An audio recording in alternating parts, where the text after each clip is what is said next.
Welcome in to the safest running space on the internet. This is the midlife stream. It's a space where you can talk about anything running related whatsoever. Like you just want to tell me about your boring easy miles today. Nice and easy. You want to complain that you're running in the snow in November, like the weather it was not perfect. You want to tell me about the running shoes you ran in. We talk all things running shoes. If the Evo SL gave you some lace bite and you were hobbling around work all day because of it and you wanna bitch about the Evo SL, you can do that here. I like that shoe a lot, by the way. I don't know why I mean, I've shared this, but I made shorts for a little bit where I didn't have a lot of time, so shorts are easy because I just have to turn on my phone and then I just talk about a shoe and then I post it. And my first impression of the Evo SL was like, man, this shoe is too fast for easy, but it's not as aggressive as other speed day shoes. It's a zone three banger. And it was a dumb joke. I was like, beginning runners will love this shoe. And then I don't know why YouTube decided to launch that one particular short that I shot on my phone at night while I was trying to get 3 kids to go to bed to 100,000 people, but it went to like 100,000 people. So I aptly got shit on. I just or promptly. I don't know. It was people did watch that short and feel like it was a safe space. They could feel the safeness, and they decided to take a dump on me. But I noticed that the story that many of them were telling themselves was that I didn't like the shoe, and I like the shoe. I like the Evo SL. I have 150 plus in it, and I'm sure it's gonna by the end of the year, it'll probably get up to 200. It does give you lace bite. It does. It gave me lace bite, but it's a very, very fun shoe. I was listening to Ioana. I know we're tangenting already before we're getting into like, tell me what you ran. Tell me about your treadmill miles. Tell me about your incline. Tell me about your vert. Tell me about your weekly mileage, your training updates. I want to hear some training updates. Did you slam some 400s in the cool weather? Any training PRs? This is the place to let it air out because most people let you trap in your lunchroom and at work in the weight room. They don't care. They don't care. They don't care at all. But I was watching Joanna and he was revisiting the Evo SL and he called it a zone three banger. And if I made a video that's like shoes that you'll want some clickbaity bullshit, good stuff, picture of me and Joanna up there, shoes that Joanna and I agree on, but then like you click on it and Joanna's not in the video. It's just me. Shoes that we agree on. The Evo SL would be the top one. I think that would be the top of the list because we both think it's a zone three banger. And he's been doing a lot of bulletin board material. He's in his villain era. I guess people say that now, era. That's like their thing. He's in his villain era. So he's just leaning into it and he's just going hard about on anybody who comments on any of his videos. It's great. I love it. I'm here for it because I'm out on my run. And it's very entertaining. And I told him, at least I commented that these low mileage boys saying the Evo SL was a daily trainer because they're doing all their easy runs in the gray zone. It's a safe space. We could say that. We could say that. So now I use that term for my son Miles. He's in 7th grade, and he does cross country. Or he did. Now he's into basketball. And talking back to his teacher, those are the things he's into right now. The disrespect. We're gonna have a conversation when he gets home. But um, I could tell him, I was like, look, man, you get 3 miles a day, man. You could join me on the journey. Those low mileage boys are out there putting in one or none. And I was like, you're doing it. So low mileage boys has stuck around. All right, let's see who we have in here. Stevie76 says, yeah, you guys, I don't have anything planned really to talk about. Like, and I've been busy all morning, so I'm just winging this whole thing. I mostly make shit up. I mean, that's kind of my thing, but I don't like the topic was like, well, we'll talk about marathon training. because I'm in marathon training. So I'll probably be able to bullshit about that for a while. And so I appreciate you guys asking questions and gearing the conversations, steering them. Stevie76 says, I might have missed it, but why didn't the Mega Blast work for you? I'm getting Achilles pain after my run with the Mega Blast and wonder if it's related. Stevie76, it is exactly related to that. The entire internet was gaslighting me on my Mega Blast. My first run was great. I love the feeling of the Mega Blast underfoot.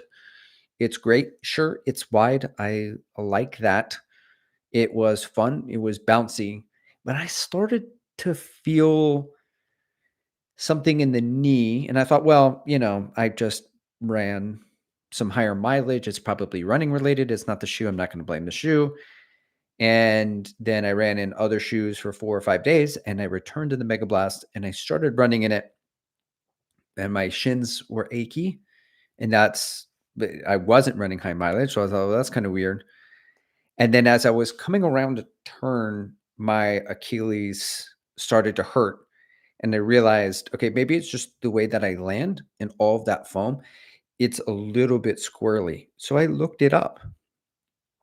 And there was one of the doctors of running, Dr. David. I don't know which doctor it was, which PhD said that it's a little wiggly, I think he said. And I was like, okay, cool. But every video I watch on it is like stable. This is a stable shoe. This is a stable shoe. And I'm like, well, the Super Blast 2 is very stable. I ran in the Super Blast 2 today. I got 114 miles when I started the run and 122 when I finished. That means it was an 8-mile run. And that 8-mile run was very nice. That shoe finally broke in for me. Mark it. Anyway, Super Blast 2, very stable, very nice. But the Mega Blast was not stable. And I was in the throes of half marathon training and I did for Sugarland, and I didn't want to continue to run in the Mega Blast. And then I was like, okay, so I sold it on the Subwell app. And then I like it. I want to return to it one day, maybe, but I'm worried I don't want to get injured. Right. It's like, it was definitely the shoe though.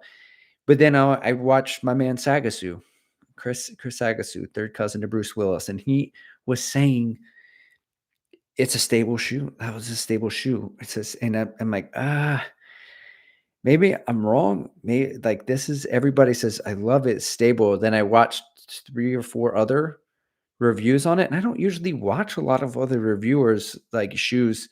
Sometimes I do just to see what they say, but like when they all kept saying stable, that was not my experience.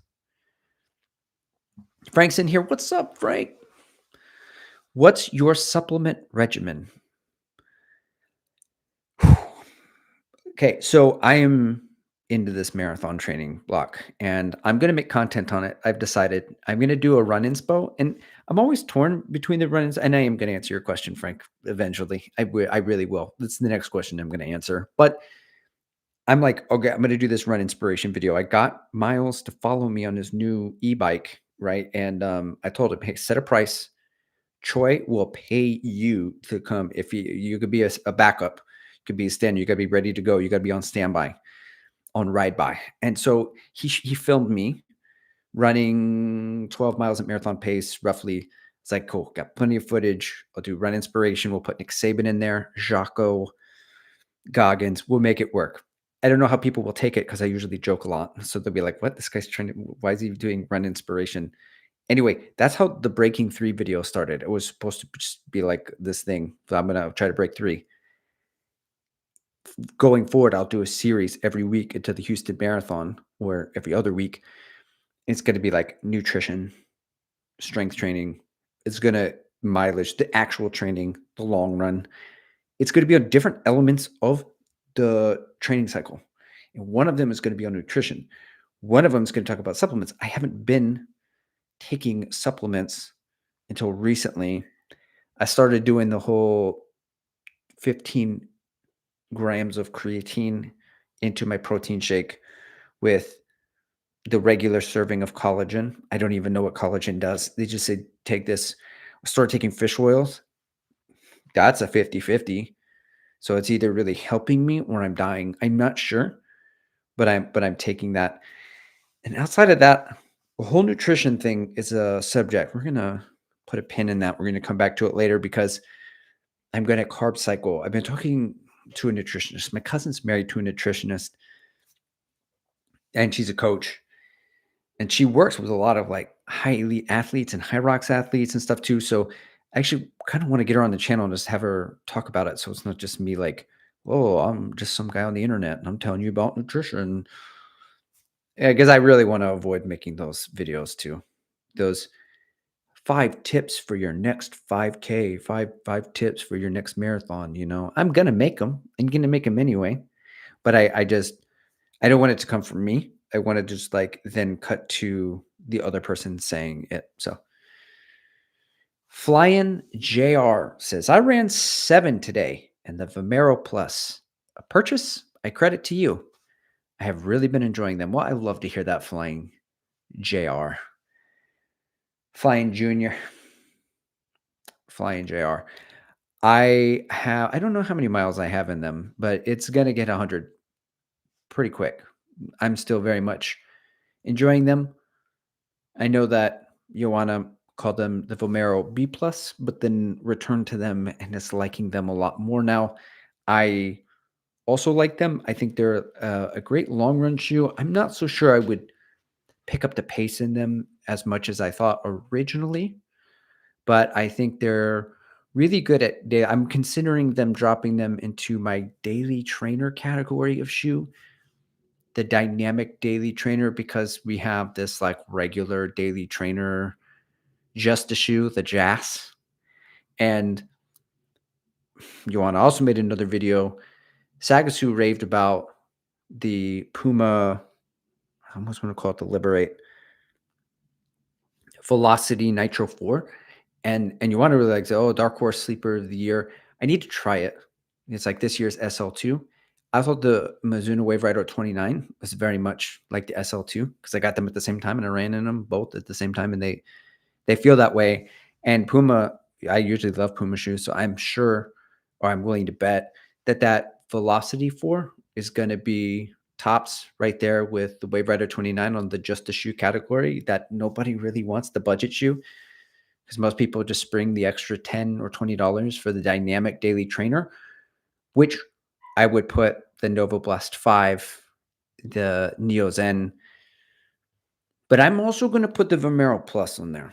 I think it's just really kind of like a max stack daily trainer, just like a chunky one. So I mean, maybe that you could say long run shoe, but I mean, I think there's not a distance that I would not take the Neo Zen at the same, like the Vomero Plus and the Neo Zen. I would take them for the same distances. It wouldn't really matter. I did see leaks, and I don't know for sure it's a leak. It's the internet. So, take this with a grain of salt, a grain of NA, a little sodium. But I heard that the Super Blast 3 was gonna have a trampoline in it. And the forefoot and the trampoline pad. The Nova Blast 5, I'm nearing 100 miles, and on that shoe, I am not liking it more and more. I feel like my foot is going into a vice, like, it just is very uncomfortable, and yes, it goes away after a few miles, but, like, why? Can you create a nice running sensation without giving me the squeeze? I don't understand why it has to be that way. It always just it feels kind of unnecessary. Maybe it has to be necessary, but, like, Super Blast 3, yeah, I think it's gonna get new foam. I think it's gonna get some leap in there. Um, I don't know how I feel about all of the names of foams anymore like I used to, but I'm hoping that the Super Blast 3 doesn't feel like my foot's going into a vice in the same way that it's like a seat clamp just getting knocked down like to we'll see. But with the foams, it's like every year around this time, TRE comes out. You see all the shoes that are going to come out, and they all look golden. They all look like winners. Just about. You're like, man, that one's gonna be great. Oh, this one, it's pure the Saucony Azura. whatever it is. It's like the Evo SL, but from Saucony. It's going to be like this, his shoes like that. I remember getting excited about the New Balance lineup when it was the SC Pace 2 and all of those shoes, and then like some of them are duds. But I look on paper and I see like, ooh, they've got the race foam in it, the Leap. But now you get like all those race foams, they can change them, or they have different versions of them for their daily trainer and different versions for their race. And like I can't look on paper and get excited about something because it really means nothing until I run in it. Then I'll be like, oh, yeah, okay. That now I know. Now I see what people are talking about. Like I thought the Neo Zen was going to be a dud. I was like, okay, the Neo Vista, which was soft and collapsed too much after 125 miles. So this Neo Zen has this Energy XP, but it's like an updated foam, but it's no plate. I'm going to collapse even more. And I was wrong.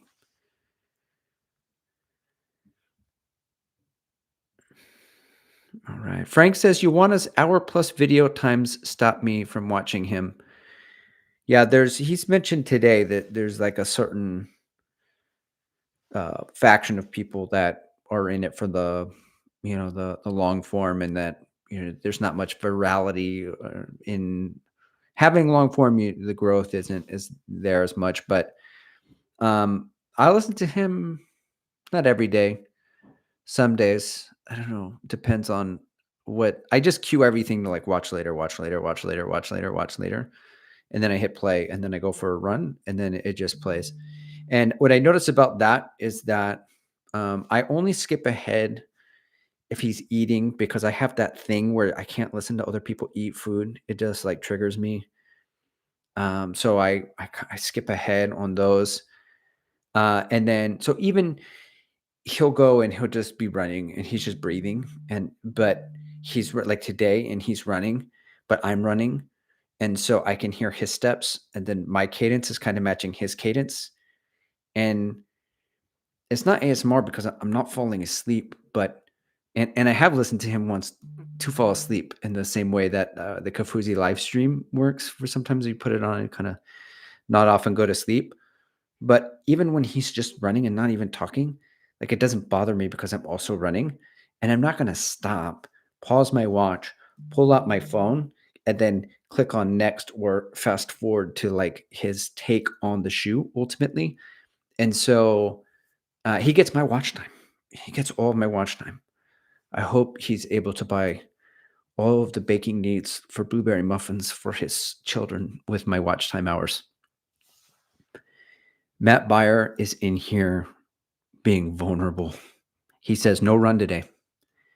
Nice 2 by 2 mile tempo at 7:24 pace session yesterday on the treadmill and the Rival Fly 4. Well, thanks, Matt. This space is so safe. You didn't even have to run. You could just say you didn't run. It's a rest day because you know what's happening? Today, all the adaptations are soaking in because you're recovering so hard. 2 by 2 mile. I've been listening to a lot of Steve Magnus lately. Let me talk about that. Yo, Kuvang's in here. AP, ring a bell for me. It's a dinner bell, man. Feast up.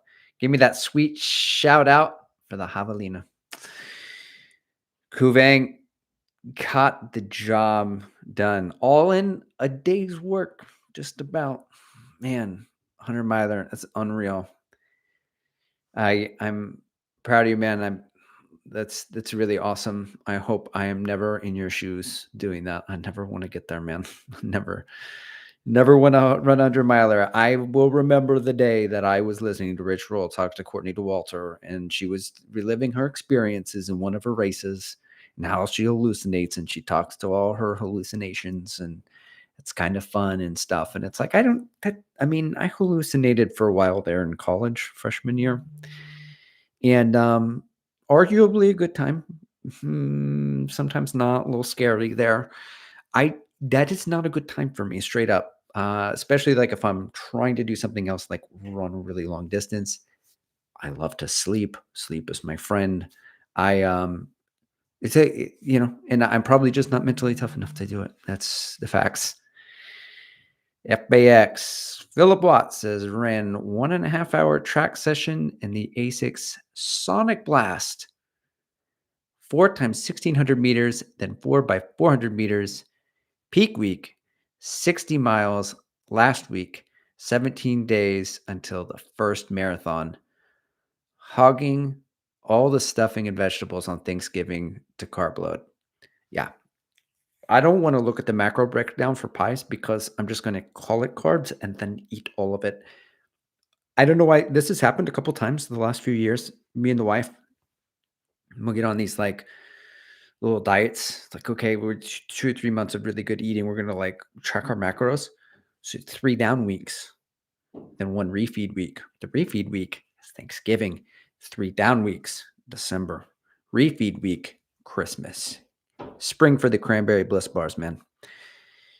They're great. Wow. So that sounds like a monster workout. 4 times 1600 meters. And then you threw another one in there. 60-mile weeks. What's the goal time, Philip? Or are you just going to see what the distance is all about? Best of luck. Kuvang says Mega Blast. I wanted to like them, but don't know yet. I tried them on after a long run. The fit felt a bit tight, but I could have just been swollen. Yeah, 100 miles will do it to you. I have heard people say that they get rubbing on the toe for the Mega Blast. That's a consistent thing for, I don't know if it's like wide feet people or what. It's just shame-free zone. We're not judging anybody. All feet sizes allowed here. D's, E's. We're all good. Yeah. Kuvang, you are the ASICS expert, so you tell me, man. I did see the Yogiri is coming. They're doing another one, but it's like Yogiri Speed. I don't know if they changed the name for it or if they're going to just do like this domestic release or something for it. Could all be lies, because the leaks, people just making stuff. We'll blame it on AI. AI is making up the Yogiri.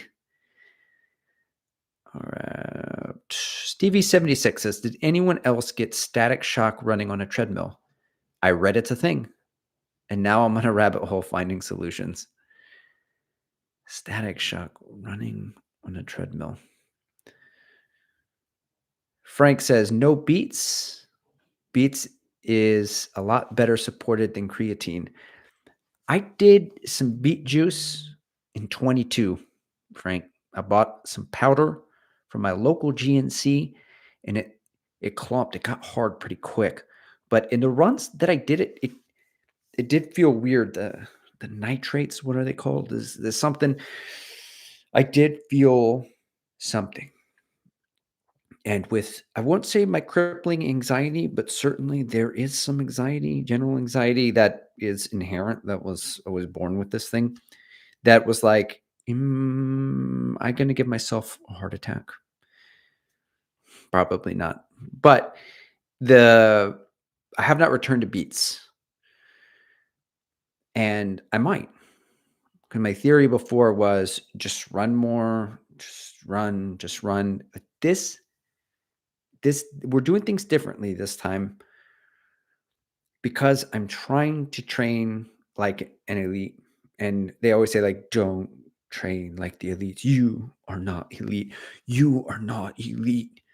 And they just mean like, I get it. Like usually they're like, those guys run 120 miles. So if you're not in the ballpark of running 120 miles a week, probably don't start running 120 miles a week because they are running the elites, say whatever you classify that sub elite, sub 220, 215, 210, whatever it is, the amount of work and workload required to run those high speeds for those distance is substantially larger than a sub 3 marathoner. So probably don't go run a mile 4 by 300, a mile 4 by 300, a mile 4 by 300, a mile. Like the load is too big because it's proportionate to how much you're running overall as well. But then maybe what's his name? Matt Fitzgerald. He wrote a book about training where like the elites or you like what you can learn from it. I feel like Jason Fitzgerald and other people talk about doing mimicking behaviors, the elites, what we can learn from the elites. And so I tend to neglect certain parts that I'm never going to get to. Right? Runners do this. Oh, core. Yeah, yeah. Strength train. Okay, maybe I'll start off for a couple weeks doing it well and then just reduce down to one and then injury prevention and then like a little bit here and there, a yoga class once a month. Something like I'm not really dialed.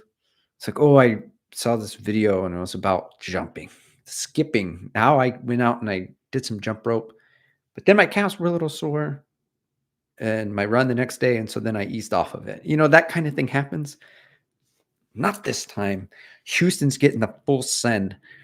8 weeks of determination. I need one of those soft 75 things. I guess it's just a list. That's what it is. Soft 75. Daily, these are the things that I'm going to do to get dialed. I'm gonna have to add beat. So with the supplements, I'm like, well, why not? Because I used to scoff in a British accent. If you can picture it, if you can imagine it. When somebody was like, "Oh, I take all these supplements and all of this stuff," and I just think like that's not the thing that's making the difference. But maybe it is. Maybe it is making enough of a difference to enhance your recovery, and then you're soaking it up.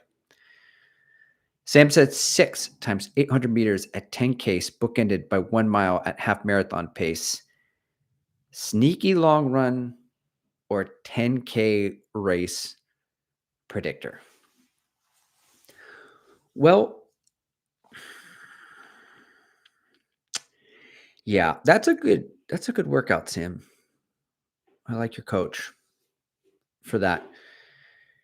So some 10K workouts, some classic 10K workouts like the 10 by a K with 90 seconds rest or the 8 by a K later with only 60 seconds rest is a good one. But really, I would look at the time it takes you to run the whatever meters it is. And like 4 minutes is like tends to be a good 10K pace kind of thing. But I like sandwiches. I like little half marathon pace, 10K pace, just short of a threshold, just faster than threshold, oscillating between those two so the runner could kind of feel out what it feels like. Because when I don't know about you, but as a runner, when I get one, when I was like, hey, this is all like 5K pace. And I'm like, okay, great. And then I'm just running really hard. And maybe it's 3K pace. I don't think I should be able to get that 600 done in a minute 58. Is it bad? No, it's not necessarily bad. Going faster than 5K pace is okay for 5K training, right? It's good to go a notch up. But is it the purpose of the workout? No, if the purpose of the workout is 5K work, then I need to run them at 5K. And I've been listening to a lot of Magnus. I said that earlier, but his old podcast on coaching stuff, and he was talking about the 5K. And guys, if you got a turkey trot coming up, I got some bad news for you. What it should feel like, according to the Don, the man, the myth, the legend, is a great deal of pain almost from the beginning. You are redlining it the entire way. You are hopping into the boxing ring and you're going to war. You're going to fight. And you could run the 5K however you want. And if you want to trot your turkey trot, safe space. Safe space. You want to run it in a costume? Here for it. I'm here for it. I'm glad you got out there. It's all good. I'm gonna push it. I'm gonna push, and it was reaffirming too because the best 5Ks I've ever run were negotiating almost the whole time. At least after a mile, it was just like all negotiation, and it's just so absolutely miserable. Anyway, one of the things he was talking about was him and the other guy like running faster than 5K, running 5K, running shorter than 5K, and if you don't want to go back and watch that video, there's another tidbit of advice that I really liked that you can be mindful of if you're just buying a plan and you don't have a coach. is that you run not every 5K workout is a go to the well workout, even though the effort is really hard. So there's some that are like let's say you did 3 by a mile at 5K, but with only 1 minute rest. You're essentially running the 5K, but you have that little bit of a break. And it's not going to feel like much of a break and it's going to be really hard. But then if you did and bottomless 200s, if you did 200s on the next workout, because you're still going fast and you're still turning the legs over and you're still going, but it's not as big of a like it's a lot to ask mentally, physiologically. No, like spiritually, it's tough to just go hard as you can for 20 straight minutes every single workout, so something to consider.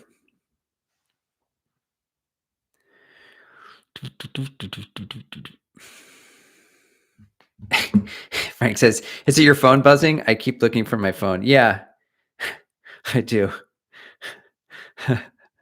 uh,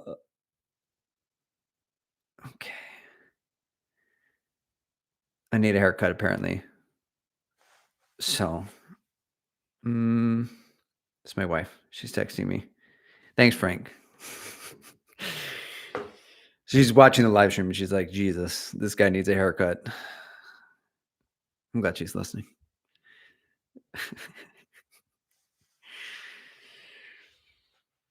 Frank says, do the shoe companies do the chemistry to come up with the new formula or the new foams themselves, or do they always outsource that? That's a great question, Frank. I'm going to ask a lot of questions all at the running event later in early December, and not all of the questions are going to be so serious. But I don't want to offend anybody. I'm just going to let them know before we go. Like, so I was thinking, like, um, a really dumb joke that I probably won't ask the guy from Brooks is they're always like, "Oh, well, it's different cells." And it's good marketing, right? It's like you've got these larger cells that are for in the heel of the foot for comfort, but then you've got these smaller, faster cells in the front. I'm like, what kind of cells are we talking about here? Mitochondria? Yeah, not gonna go with that. Ramrod says, I really wish New Balance shoes worked for me since they cater to runners with big and wide feet more than any other brand. I just don't like their foams. Yeah, they're soft. So it's kind of ironic because if you're a bigger runner, you're putting down a lot of power. You just smash right through all those foams. I know that a lot of people thought the Rebel V3 was not supportive enough. Like even the 1080 V13, I thought was too soft. This is the softest shoe in the world. What I call it, the Nike -4%. Yeah, you get 4% slower in that shoe. Everyone loves that shoe. I know I'm alone. Hipster. It's me and my hipster bullshit. Whatever. I still don't like 13. It said, oh, 14 firmed up. So I'd probably like that. Maybe I'll get that when it goes on sale. It's probably on sale. Yeah. Pondo says, hey, midlifers, steady long run today. 23 km in the Nike Zoom Fly 6. Good pace, but my calves are killing me. I'm waiting for a pair of Amero Plus, hoping they'll be better for long distances. Yes, Bonos. Sticking with Nike through and through. I ran in the Zoom Fly 6 the other day again. I'm like 80 to 85 miles, somewhere in there. It's like one of those tempting to try to just take it for a long run to get it to 100 so I can do a review. This weekend on Friday, I have a 100-mile review of the Pro Low. I broke my no buy. I bought the Vaporfly 4 for 150 off the Supple app. It was too good of a price. And I really want to compare it to the Fast R3. I know Sagasu is a Nike guy and he prefers that over the Zoom Fly over the Fast Star, the Nitro Fast Star Elite version 3. But I want to compare. Luis is in here. Hello, everyone. Hello, Luis. 34 minutes in. Well, you probably wrote this a long time ago. That's early for you. May Rosenthal's in here. I actually get to listen today. Usually my work day. Awesome. Maybe we'll welcome in. If you can help Frank out and let us know if the shoe companies do the chemistry to come up with their new foams or do they always outsource it? if you know the answer to that.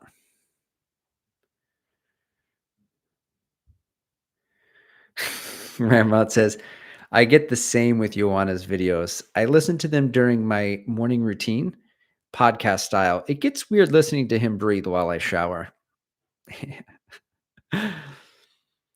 Sometimes my wife will call me and she'll be driving to work or wherever, and I'm still on my run. And there's just like me running. She's like, I like listening to you run.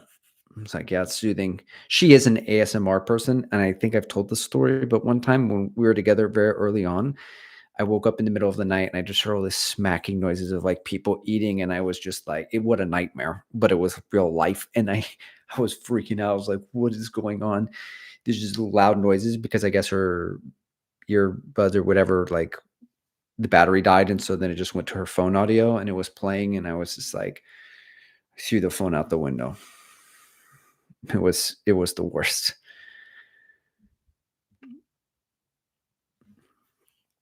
Philip Watt says 40 runs on A6 rep on live Monday 2026 shoe reveal. The Magic Speed 5 is already in the Japan A6 sites. Definitely Leap foam with Blast Plus on the bottom. Carbon plate, 37 millimeters, lower stack. Super Blast 3. Okay, Philip, here's the thing. That's like, I can't get excited about the Leap. I can't get it like where they're like, but it's like Leap, but it's this and it's that. And then it's like, but it's Leap on top and it's Leap on the bottom. It's Blast, it's Turbo, Turbo Plus, Turbo Max, Max Plus. They don't mean much. And then I feel like I can have an idea of what that would mean. And then I run in it and I'm like, oh, firmer than I thought. Interesting. Oh, this is the daily trainer version of Leap, not their super foam version of Leap. Make it make sense, Philip. May says, got to see ASIC's spring releases yesterday. There's some good stuff coming down the pipeline. Okay, yeah. Every time I'm like, take my money, take my money. I'm sure at TRE, I'm gonna be like, take my money, please. And they're like, no, their shoes aren't out yet. But I'm gonna have the extra hype and the passion of the guy from Hoka or whoever just like telling me how great these shoes are and be like, I like you. I really want the shoe to be good. Matt Byer says, I have Joanna's videos playing in the background while I start my workday.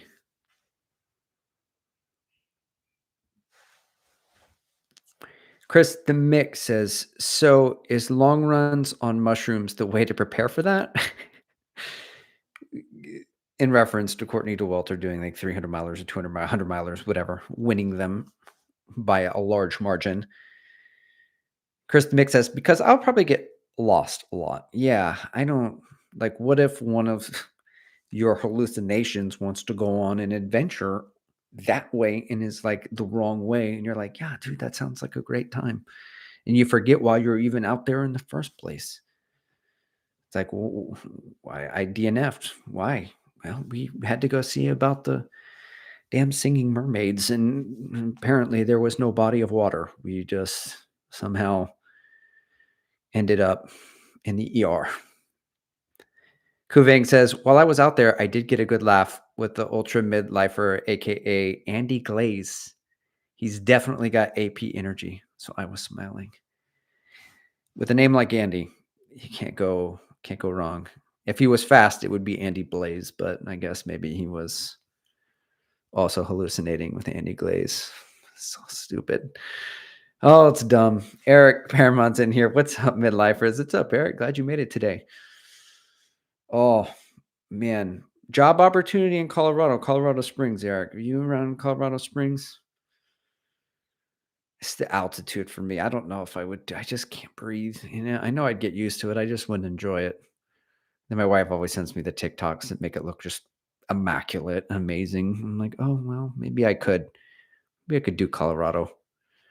Philip Bot says under 4 hours, hopefully 3:45 for the marathon. Well, Philip, if you're knocking down 60-mile weeks, or at least even for a peak week, I think that's well within your wheelhouse, and that's a lot of speed work. I recommend some strides. As you get closer to the race. No hill sprints, but strides, even the day of. Okay, Connor Mance does strides before he runs his marathon. Okay. because I don't want you to over taper. You're not going to lose any fitness, but you want to keep some muscle tension there for race day. That is there ends my completely unsolicited advice. You're welcome. Frank says the Kafusi Run Club workout Wednesday workout today is the Michigan. Wow. KRC is not fucking around. That is a hell of a workout. That's one of those sexy workouts that I just see on paper and I get so inspired to do. And I'm like, man, I've got to work that in, especially when I was self-coached before I was a certified coach.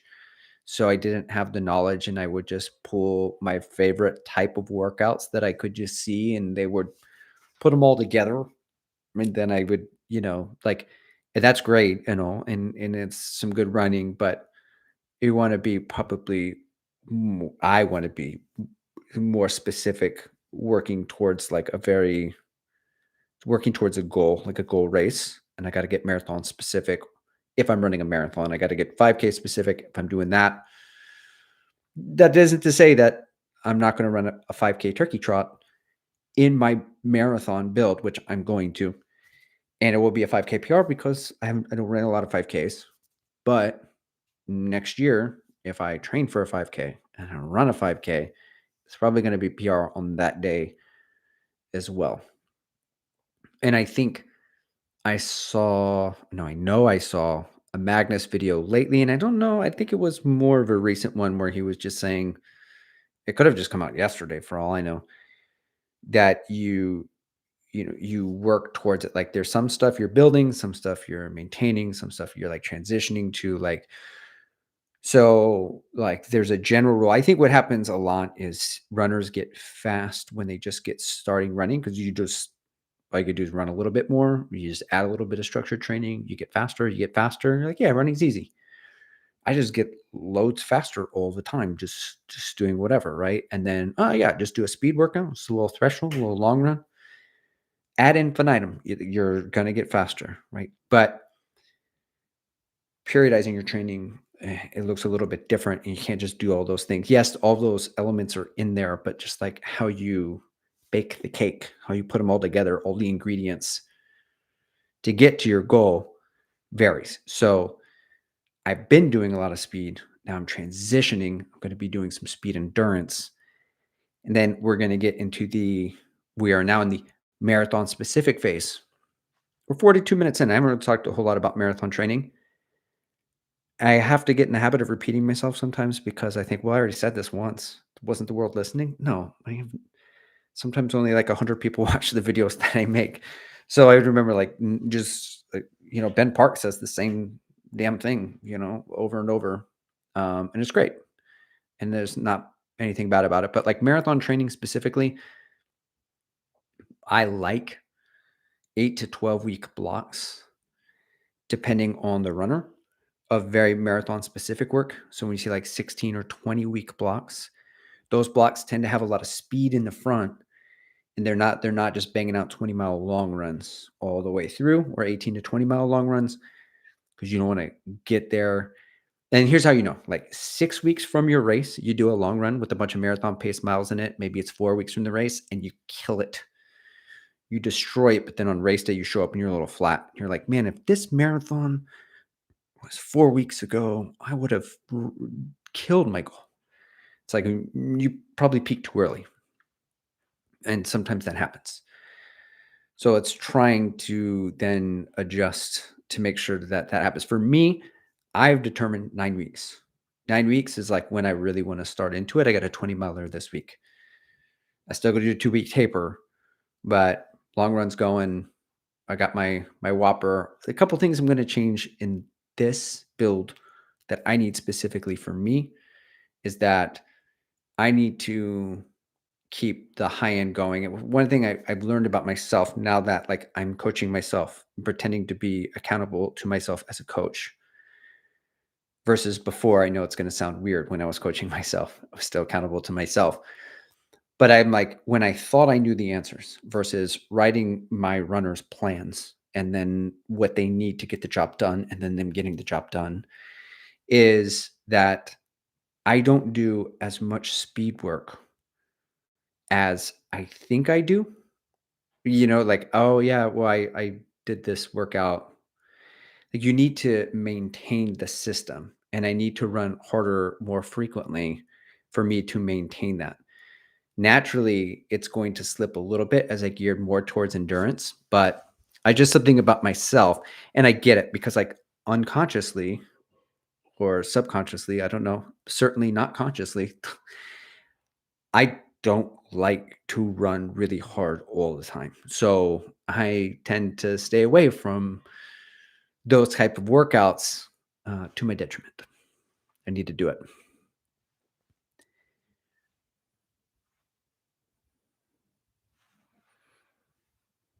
Let's see. Man, I was really behind. That never happens here. Thank you guys for contributing.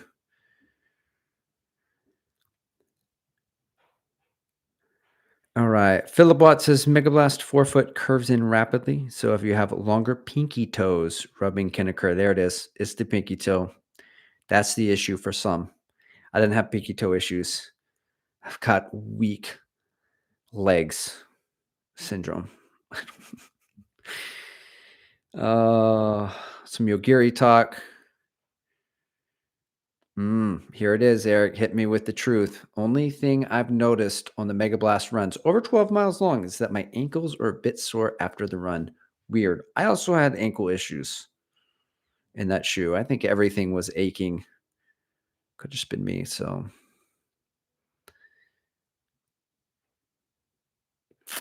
Matt Byer says, with having old race shoes that I got on discount, I have a hard time buying any of the super trainers to add to the rotation, even as much as I enjoyed the Magic Speed 3. Yeah, side tangent right here. Okay, super trainer versus a tempo shoe. Like those now go together because I would say the Wave Rebellion Flash 3, the Nike Zoom Fly 6, the Endorphin Speed 5, these are all like speed trainers. And I would probably put Magic Speed right there as a speed trainer. Super trainers like usually Max Stack, Puma Mag Max. I don't know, but Mach X2. There are other shoes that kind of serve the same kind of purpose. And I don't know. I'm with you, Matt. I'm interested in the Endorphin Speed 5 because I have a soft spot for the Endorphin Speed lineup since the first one. I like the Zoom Fly 6, but I always find myself wanting to run in an old race day shoe over that, even though I have 80 plus miles in it. And the Magic Speed 5, like, yeah, it's turned into more of that. I don't know. I'm with you. I don't like super trainers the first year. Okay. They come out, they're not on discount. I can get last year's race day shoes for cheaper than the when I can get a Boston 12 for $60. I'm like, oh, okay, cool. I'll try. That's what I did. I bought the Boston 12 for $60. I put 70 plus miles. It did not break in. Essays in here says, hey, coach, what's up, my man? Oh, getting faster. Oh,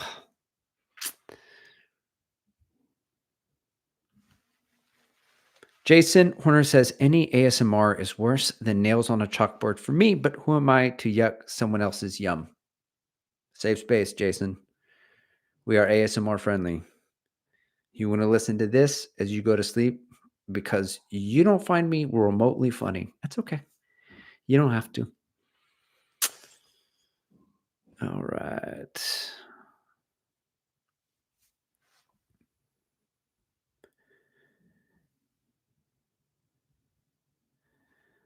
Marathon Queen Jen Piazza's in here, right there with Jason on the ASMR. It's a no-no for me. I didn't know this. There's more than white noise. I used to have one of those white noise machines, and then there's ocean, but apparently there's like pink noise and like brown noise machines. And I'm like, this is so made up. It's like somebody's like, you know what? I make a YouTube channel. I put noise on there. I get watch time hours. You're going to listen to this all night. Yeah, I get 8 hours of watch time for you to listen to one noise. But white noise is already taken. We got to get creative. And so they get with the board and they all do the think tank. They're like, brown noise. Yes. People will listen to brown noise. Is it a thing? It is now. and you need it. Everybody needs it. But it scared my I put it on one time and it scared my youngest. He's like, "What's that the low grumbling?" I was like, "It's monsters. Don't worry about it." May says, "Is it wrong to want to try Chinese shoes? I keep seeing more and more reviews popping up." No, May, it's not. It is a safe space for Chinese shoes too. I ran in a couple to start the year. A couple brands sent me some shoes. I will say that the foams are lagging a little bit, or just the nature of them. They're light and firm, a little bit more firm, which is not a bad thing at all for like ripping if you like a firm feel. So, I know they have I wanted to try there was like a really, really, really light shoe. I'm not so sure that the light shoe would be any more propulsive or if it would just be like a light shoe. I think something that makes the F1 racers very good Joanna ran in the DV8 Nitro Elite version 3 today, a new pair, and he was like, "Oh, this is like the best race shoe of the old kind," but I was like, "I think it's a new kind." I still fall like, because it's so lightweight and also still propulsive, but I think the shape of it is more accessible for everyday kind of runners. It's a cheat code. It's not so aggressive either, so Philip Watts has already been doing strides. Yep, already been doing strides. Okay, awesome. Kuvang says, definitely talk more about the Mizuno new stuff if you can. They're definitely looking like they're making huge leaps. Not the flight foam kind, though. That's funny. Yeah, I asked the guy who sent me the shoes in the marketing for Mizuno if I was allowed to talk about them. And he said, yeah, don't talk about like because they have shoes coming out in January. And those are not these prototype shoes. So the white protos are the white protos, and I can talk about the white protos, but I can't talk about the other stuff because I'm not running those things and I don't know what those are. But I can talk about these white protos. And so I ran in the elite again. And I didn't want to make another video. I mean, like, "Man, I think I was wrong about the shoe." It is almost it's not faster than the pure, but it's such a power shoe. Like when I go, I have to be running I don't wanna say paces, but, like, I would say, like, effort harder than 10K. I was running efforts down in, like, 540, and it keeps me there. It's lightweight, and I'm putting in a lot of work for marathon pace. I'm doing all the work. It's good, it's bouncy, it's nice, like, it's a good shoe. Really, I do feel like it's for 4-foot runners, but, like, if you can power down into that shoe, it's like, "Oh." I think this falls into the category of shoes that are a little too fast for me. The Elite. The Pure is incredible. As it says, preparing for the pain cave for the 5K, gonna be a real challenge. You know what I'm gonna do for the 5K? I'm gonna tape over my watch. I'm not really gonna tape over my watch, but I'm gonna pretend like I tape over because, like, I need to hit start. I wanna make sure, like, I start it right and that I'm going. But when it beeps at me, I'm not gonna look because it doesn't matter. Like, I wanna get to the point where it's like, I'm not gonna run really any harder if I'm running really hard. I'm gonna try to stay with the people in front of me. This is a very fast race. There are a lot of fast people in San Antonio. So there are gonna be people running 15, so gonna be, like, way fast, like, fast people. So, it's really the only flat part of San Antonio, so I'm also looking forward to that. But I'm just gonna be running hard, and I'm defining success by my fight, and that's it. I'm just gonna keep fighting, and I want to overcome the mental battle, and then the time's gonna be what it's gonna be. It'll be a PR for sure because I haven't really run a whole lot of 5Ks. So, John, what color of noise is the best? So far, brown. It's a little bit of a lower frequency, but I fall asleep every time with any noise, so Jason says, "They got me with the pink noise. It's the only one that worked to help put them asleep when they were young. I'm a believer now."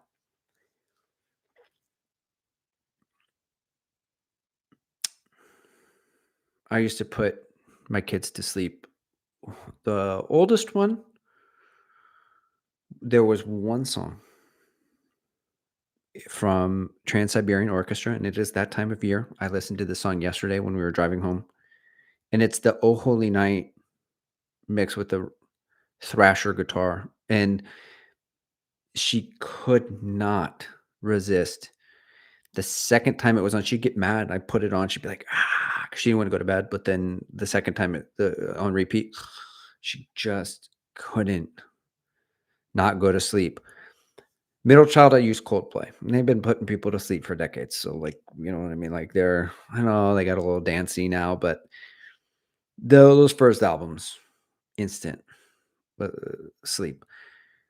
The youngest got Mogwai. Mogwai is an instrumental band, and, put them down with Mogwai. Kinda miss it. Mogwai, whatever they do the Spotify Wrapped, the recap of all your top bands that you listen to, and it was Mogwai. Like, I'm like, "Well, I listened to this to get that guy to sleep," but it's weird. It's like the one thing my oldest fought me forever. I've never seen it. Like, I used to think follow me on this one, guys, that nurture was gonna be such a bigger part of the equation than nature.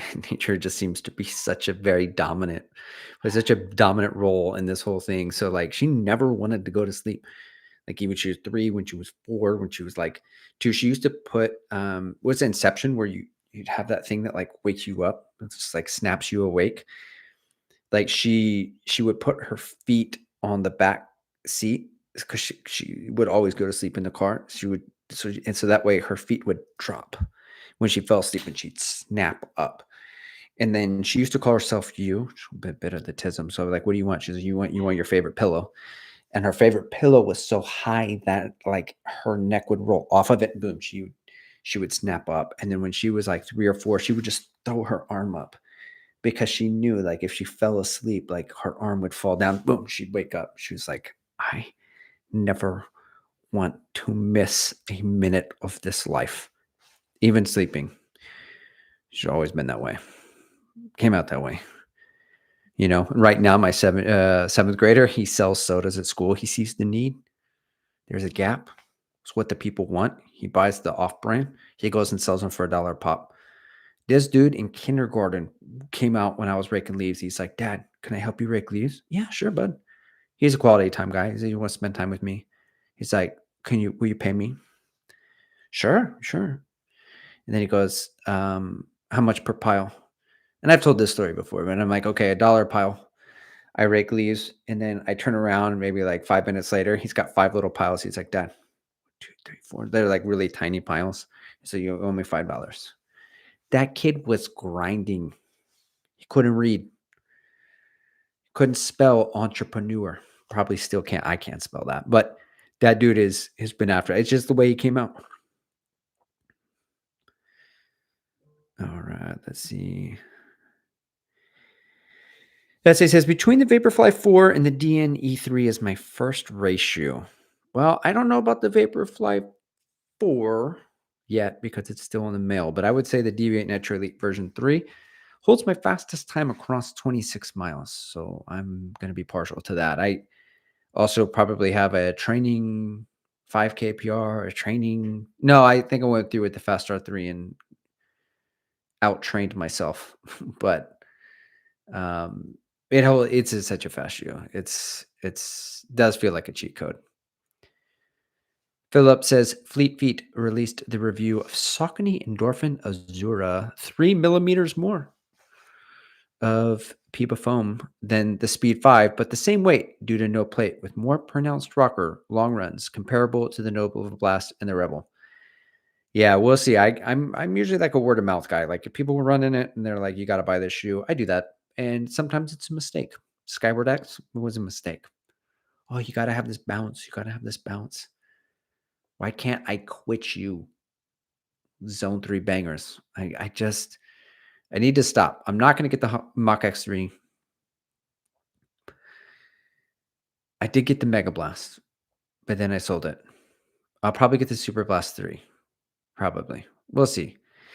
I don't know. I don't know. Is someone if everyone runs in it and they're like, "Oh my god, the Azura, it is the Evo SL killer." That's the popular thing. It used to be the Alpha Fly killer. And then it's like, "Oh, the Evo SL killer." It's a new way to say things, but I want Saucony to be good again. Chris the Mix says, "Mount to Coaster Chinese. I think they aren't bad.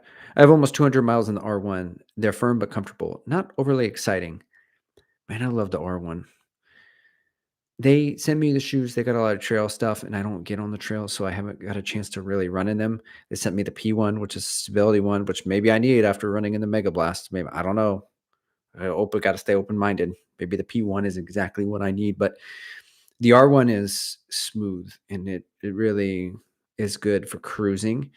But if I would pick up like when I pick up the pace in it, that foam is pretty light and it bounces back. It feels like a more nimble Nova Blast 4 with a little bit more energy return without any trampoline. Stevie76 says pretend tape sold on Amazon. Something I was thinking about because it was okay. So I'm gonna release this video on electrolytes. One of these Venture Pal sent me some electrolytes. I tried them. They're good. They're great. They're cheaper and more affordable than Element, and they're Element esque. I've been going back and forth with them, and they're like, "Oh, here's the Amazon link," and it's like, "Oh, I don't really, not really an influencer, so I don't want to do this. Like, oh, follow this and then follow that, and then like this and like that. It's not who I am." And then I listened to a Magnus video, and he's like, "Oh, these influencers out there saying all these things about whatever." I'm like, "But who is an influencer? It's like a hipster. You never meet a hipster, but you know they exist. But if you talk to a hipster, like, I'm not a hipster. I'm just original. Duh." And it's like, "But I'm a guy on the internet who makes content." So I'm like, "I'm not an influencer, but then who are the influencers?" Like, I think we could all agree Matt Choi, Jeremy Miller. Like, who is an influencer and who's not? Because I'm like, I'm not an influencer. Wait, I'm like, wait. If I have if I review a product and I have an affiliate link for Amazon, that technically would qualify me. I think I don't want to be an influencer. Maybe I ought to stop taking free shit from companies. Sam says Vaporfly 4s are often on the clearance rack at my local Shields. Damn, Shields. They don't know about Shields in San Antonio, my man. They still got a Ferris wheel in Shields. This is legendary. Ah. John says selling sodas at school rules. Yeah, in my day, I had to tell him, I was like, we used to sell these big airheads from like Michael's, and you couldn't get them anywhere. But he's uh he's on it. Well, I know he's providing for this household, and so the dad tax is now going to carry over to money, and not just Halloween candy. No, that's not good for my nutrition goals. By the way, guys, I'm oh, you know what?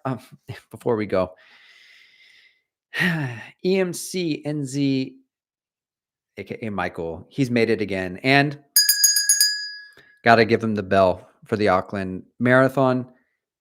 I trolled him because last year I liked his warm up. I didn't on Strava. I didn't like the actual video, his race, so I went into Strava and I liked his warm up again, but not the race. And I want to say I'm just messing with you, my man. I'll go back and like the race too.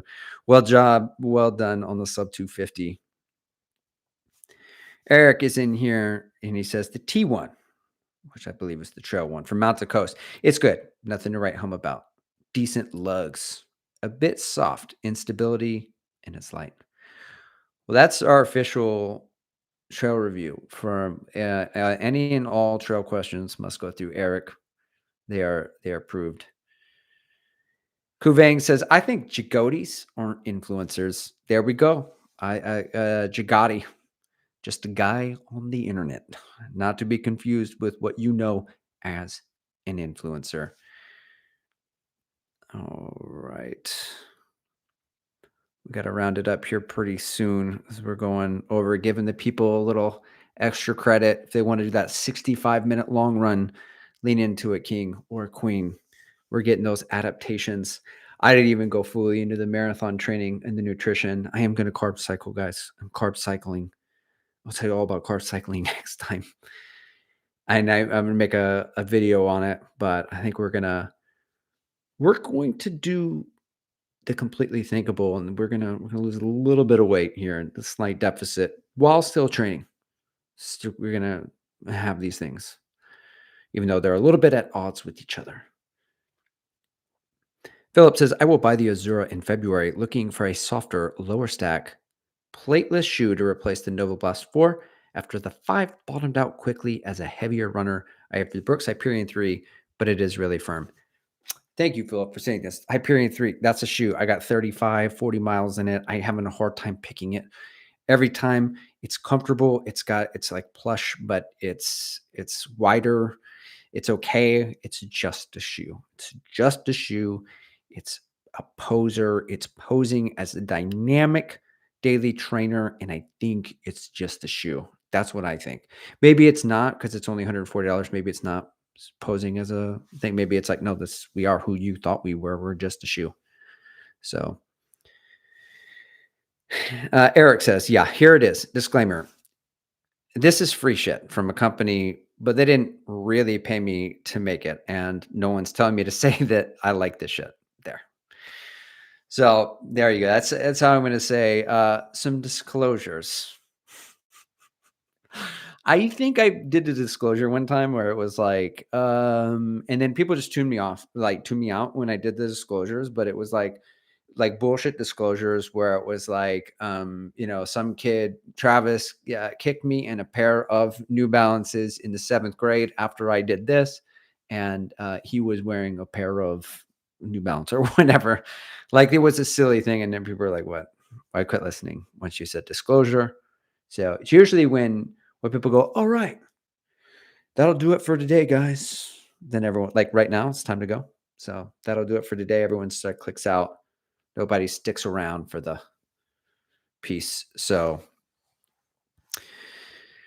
yeah, I'll end with this. EMC NZ says, just stare into the camera as a Kafuzi disclaimer soundbite plays. That's brilliant. I'm probably going to do that. But then I have to give him commission because I'll get something. Anyway, enough yapping. Thanks, guys.